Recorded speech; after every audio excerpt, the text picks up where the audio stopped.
Would you come and mourn with me a while?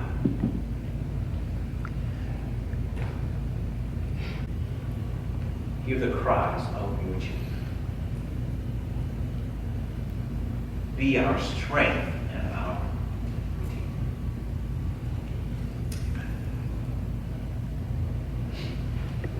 Redeemer. In this text, the sound of weeping and wailing breaks forth from Zion, the heart of God's home in Jerusalem. Yerushalayim, the city of peace, has been torn to pieces. God let Jerusalem be overrun because the people had been so caught up in their own willfulness that they forgot to acknowledge God in their lives. The carnage is so bad, the devastation so vast, that God self said, you will not be able to live through this. You will not be able to go back to life as usual tomorrow. They have destroyed the temple. They have violated Jerusalem's women. Your babies are dead. You are devastated. You are destroyed. You are going to have to sit with the consequences of your actions for a long, long time, and you will never forget them. You don't even know how to react to the carnage that you have caused because of your inability to take action.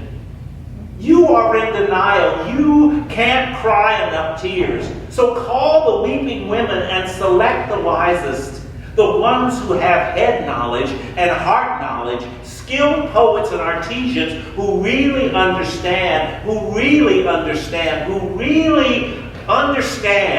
what is going on here. As gunfire ripped through America in an unprecedented 24 hours, a bleak milestone in a nation marked by gun violence was marked.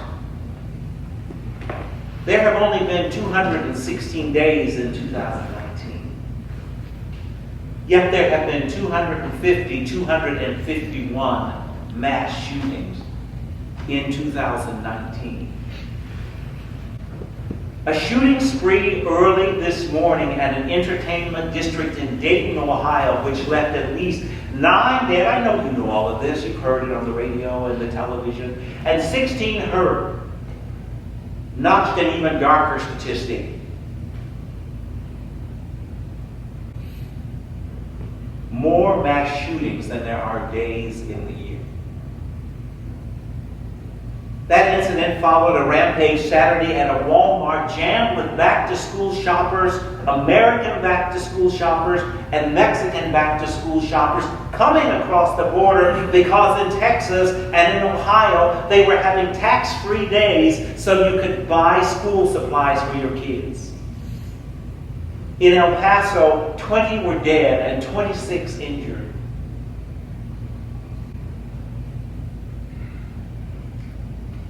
So far this year, more than 520 people have died in mass shootings and at least 2,000 have been injured, according to data.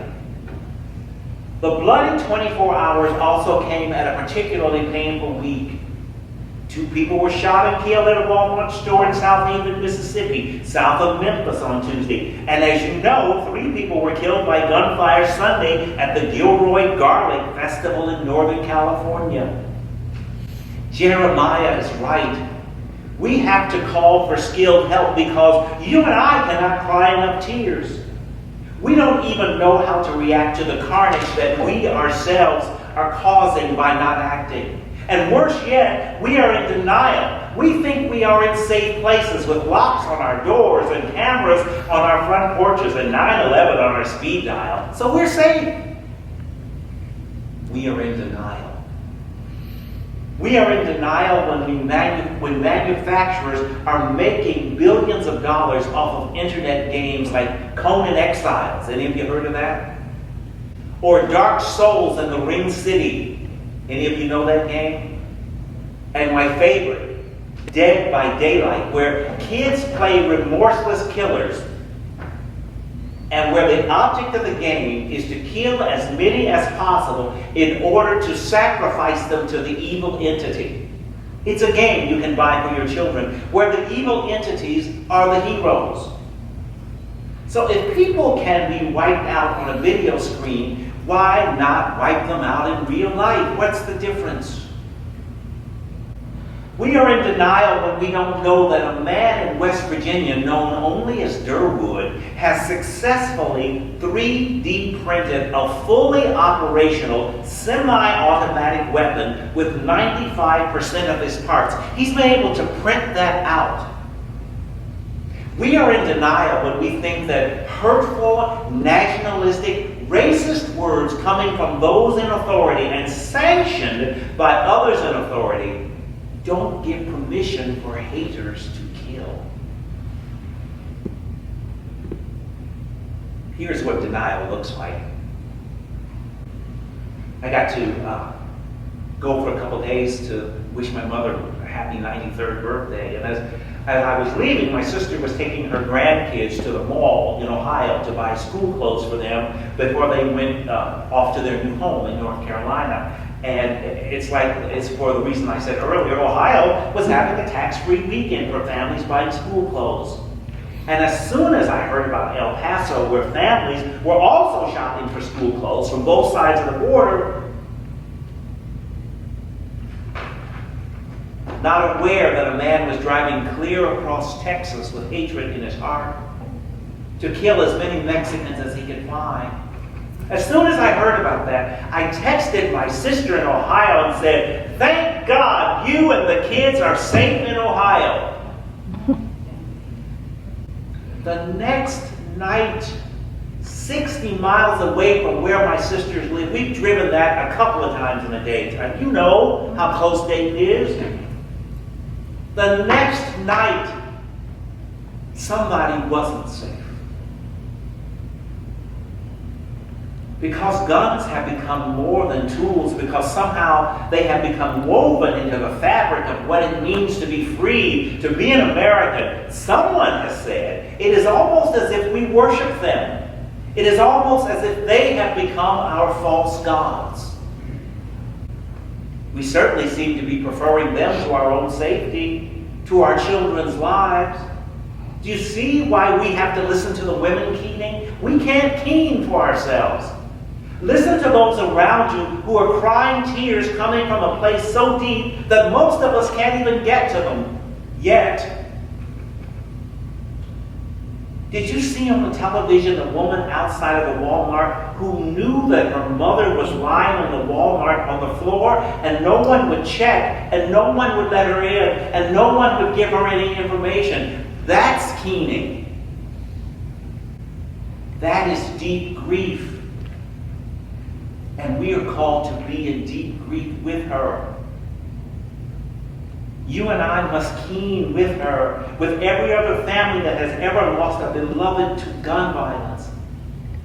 We must also keen for ourselves because we have not done anything. Please, people, use the number that is on the back of your bulletin to let your elected officials know where you stand on gun violence and any other issue. Pull up arguments about what we can do to change the law on your computers. And if you don't have a computer, go to the library and read a magazine article. This week I got an email from a city council, a member who wanted my advice. She said the city council wanted to write a letter protesting the use of pejorative racist language from high places as un-American and not the atmosphere in which our children should be raised. And she said all of the other people around her at the city council said, "Don't do that, don't do that. If we write that, there may be repercussions. We may get in trouble." Aren't we already in trouble? Speak up among your friends about how you feel and what is important about your freedoms. Let that knowledge and that emotion enter your music, your communion meditations, your prayer requests. Pray, pray, pray for the victims of gun violence. And pray, pray, pray for our leaders, all of them, especially the ones with whom you disagree. Things can change. Things must change. Mayor Buttigieg, who has attracted so much attention for his particular stance and his particular life, said in an interview today, at the beginning of this decade, the idea that I would be married to my beloved seemed preposterous. But persistence brings change.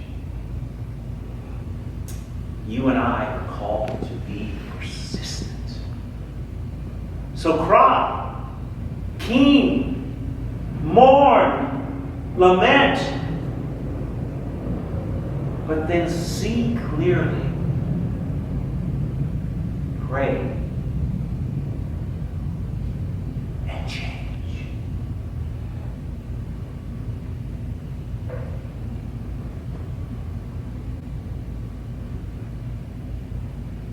God, I know that this message has gone out to the choir. These people in this room feel you in their midst. But each one of us is waiting for that prophetic touch from you that will enable us to stand up and take action, to be changers in our community, to protect our children, to protect our homes, to turn from the worship of semi-automatic weapons. Help us have the courage to trust you, to abide in you, and to change. In your Son's name we pray. Amen.